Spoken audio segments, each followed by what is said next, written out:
ndirimbo rero ni indirimbo yo guhumuriza umuntu kugira ngo umubwire ko ubuzima nyine atari butagomba kumwihebesha. Ikintu cyose waba urimo icyo ari cyo cyose kizirikana ko Imana igukunda kandi nta hantu itakugeza.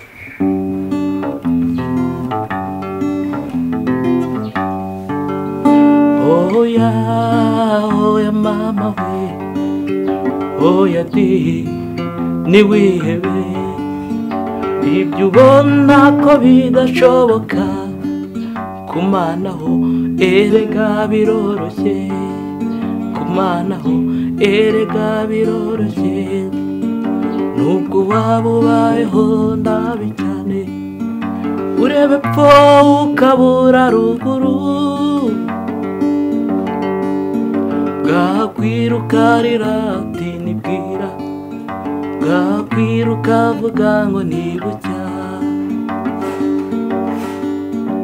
Ariko humure dore nkuzaniye inkuru nziza, nakure abita kuri umuntu, nakure heza itageza umuntu, nakure abita kuri umuntu, nakure heza itageza umuntu. Yakuye Dawidi mu ishyamba ari umushumba imugira umwami. Nawe oya niwihebe,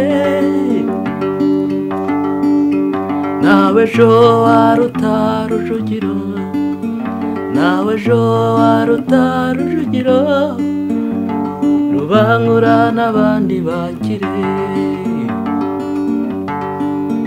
Nakure abita kuri umuntu, nakure heza itageza umuntu, nakure abita kuri umuntu, nakure heza Imana itageza umuntu, nakure abita kuri umuntu, nakure heza itageza umuntu.